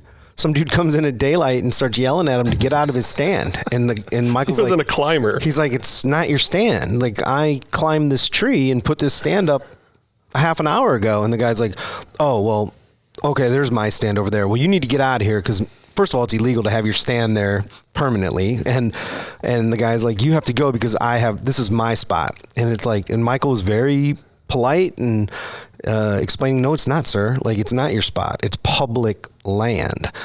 You need to go to your secondary spot. And that guy probably didn't have one. So that's just part of the game. Like, if you're hunting public land, somebody else beats you to your spot, you got to go. You got to go find somewhere else to go. Yeah, and we've been trying hard to try to find additional spots for people in North Missouri. The Recreational Access Program, MRAP, was created to work with landowners to give them some cost share benefits for providing access to their land. Unfortunately, you can't compete with lease prices. You can't compete with lease prices, right. Or we might for a year or two, and then someone comes in and says, "Hey, just one entity to deal with," right? So that's been a challenge. It's been a huge challenge. So we've been trying, right, to do what we could to provide additional access. I'm glad you brought that up because I hadn't thought to ask that question, but I've hunted a lot of block management properties in Montana, and it's a very successful program out there in eastern Montana. Most states are like Missouri. If you've traveled much, you'll learn that the northern half of Indiana is nothing like the southern half of Indiana. Western Kentucky is nothing like eastern Kentucky. Northern Missouri is not southern Missouri. Mm-hmm. The marshes of southern Louisiana are nothing like northern Louisiana. I mean, wherever you go, eastern Montana and western Montana, eastern Colorado and western. This isn't unique to Missouri. Like, figuring out these solutions is something that, as a state we have to do because it's different geographies all over. Yeah, it's access, right? It is one of the most significant challenges we face to hunter participation, hunter retention. It's just having good places to go hunt, and then societally, our perspective on what a quality hunt has changed. Oh, yeah. Right? Like, the expectations of what it means to have a quality hunt has definitely changed through time. Well, that's a great topic. Yeah. I'll go with that real quick. I'm guilty of it. I'm very guilty of doing the things that I say we can't do on the introduction of young people to hunting. You know, I think back to getting started as a hunter. Now, it was a little tougher because, again, I've got a wonderful father, just didn't like to hunt, you know, but his brother did, and his brother would take me, my Uncle Tom, but he also had my cousin Derek, who's a few years younger than me.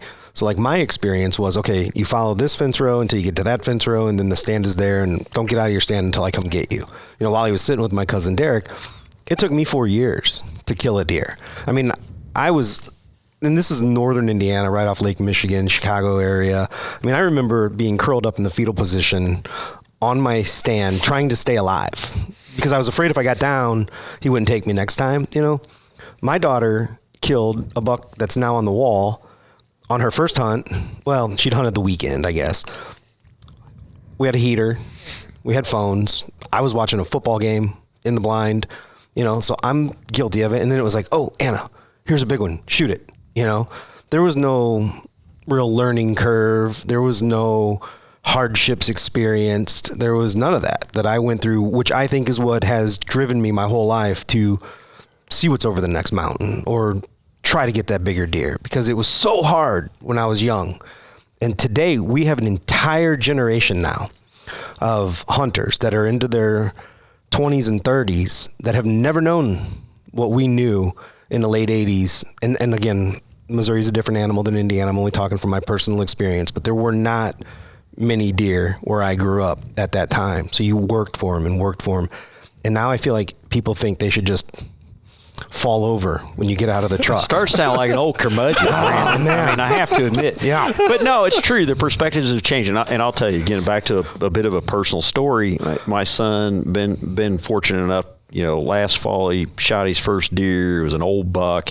This fall he shot a little buck. He was super excited. And he said, Dad, he got to watching some YouTube video of a guy out chasing squirrels. He's like, I want to go squirrel hunting. I'll tell you. That made your heart jump. Day before Christmas Eve, we pulled the Model 12 Pump 22 out of the safe, and we went chasing squirrels, right? And he was like, Dad, that was so much fun. And I think, you know, I love deer, right? But one of the unfortunate consequences of that is that I grew up hunting a lot, but we deer hunted, right? Yep. Like we Same. Once you got deer, man, you started chasing them. I think you lost sight of some of these other things that are pretty darn exciting. And again, not many people are going to tell you, no, you can't go shoot a squirrel, but that was one of the funnest hunts I've had. We didn't kill anything. He sure shot at several of them, figured out how hard it is to shoot an open sight 22 at a squirrel running through the woods, right? But it was a blast, and I think we've lost sight of some of that sometimes.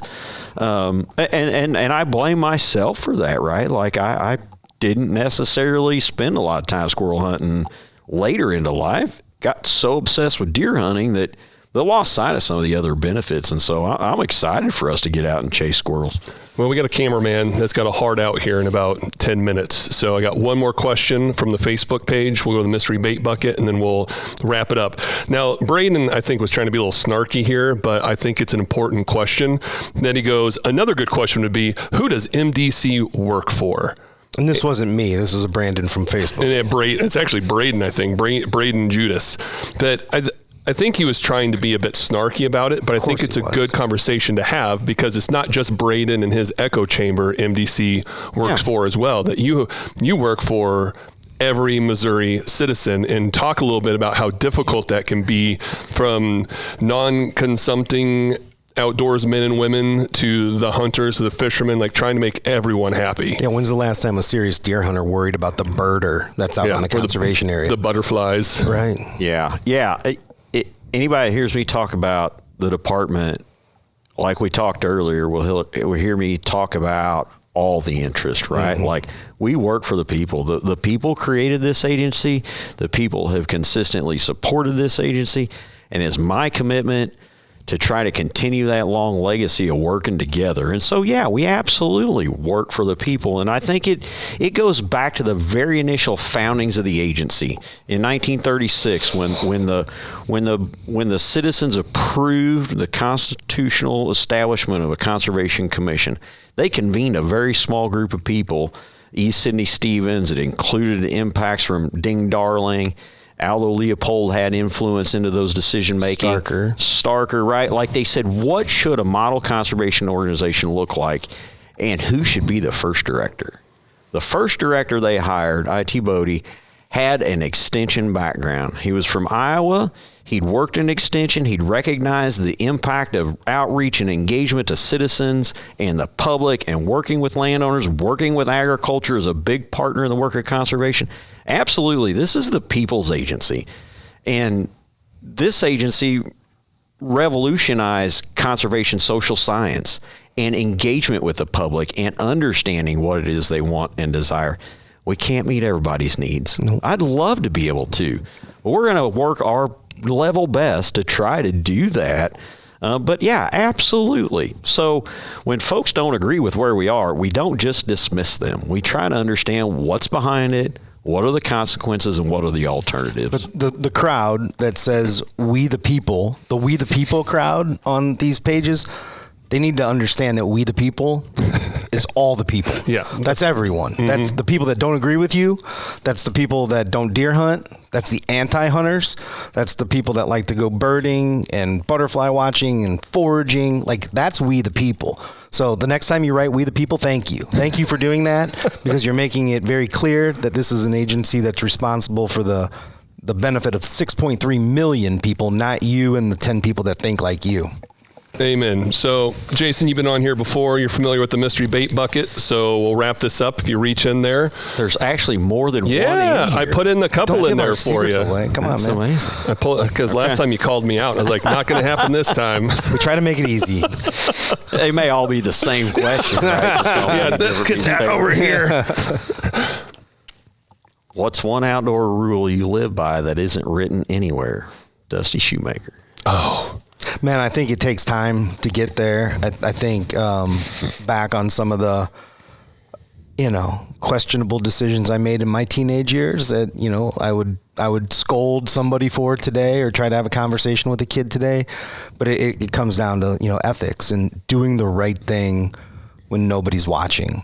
So whatever that may be, that's a broad answer to a broad question, but just don't cheat yourself, because at the end of the day, the new Boone and Crockett study that came out on poaching, 96%, not trying to encourage anybody with good news if you're a poacher, but 96% of estimated wildlife violations go unaccounted for. So hopefully we're a little better than that in Missouri, because we've got such a great team of agents out there. But at the end of the day, the only person you're really cheating, or the person that you're cheating the most, is yourself of that experience. So don't shoot a deer 10 minutes after legal light. Don't pull up early on a duck. You're cheating everybody else, but more than anything, you're cheating yourself. So don't do that. I'd say mine would just be space. Like, especially when it comes to like wade fishing in general, float trips. Like, if there's somebody fishing a hole, like, I'm not going to go up and fish that hole. I'm not going to just walk down and be on the other side of them. Like, I'm trying to give some distance. And I've even done float trips that if we're in a raft floating down a river and there's a gentleman standing there wade fishing, I ask the people I'm with, like, reel up. Like, yeah. we got a raft. We're going to be covering a lot of water. Let's not fish this guy's hole. I don't know how far he's going. I don't know how long he's been out here. And it kind of goes what we talked about earlier, even with deer hunting. If I'm on public and someone's beating me to a spot, I'm not going to go to that spot. I'm going to go somewhere else. So I think my unwritten rule for outdoors is just space. That's why you just walk around on opening day of trout season, take pictures. There's too many people. All bets are off. I'm with you 364 days a year. And one day where all bets are off. That's true. I will give you that. I do opening day now. So, oh my gosh, those are both really good. I think it's being true to why you're out there. To me, that's what it's kind of boiled down to. You guys, and I've mentioned my son. So the opportunity to sort of view the world through his eyes when you're in the outdoors.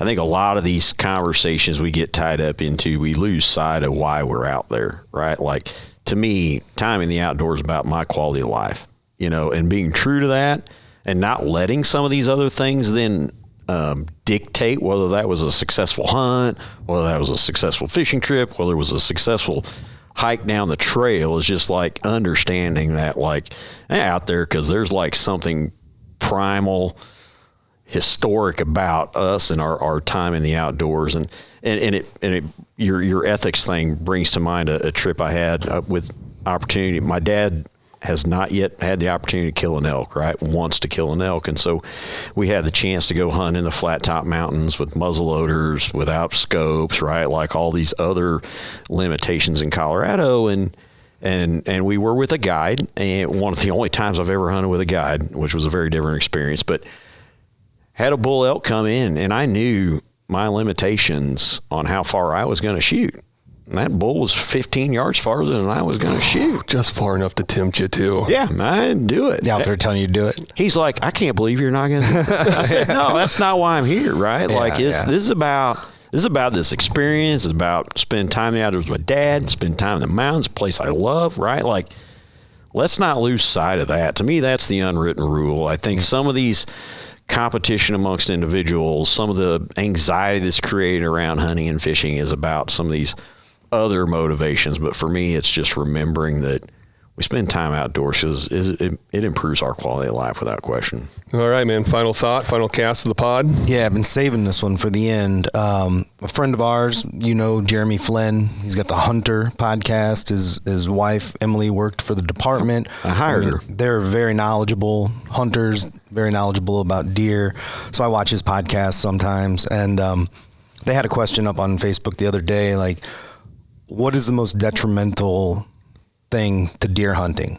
And I posted and I said deer hunters are the most detrimental or potentially dangerous thing to deer hunting, because at the end of the day, and I don't care if your state has a constitutional right to hunt, because that can be changed. At the end of the day, hunting is a privilege bestowed upon us by our fellow citizens.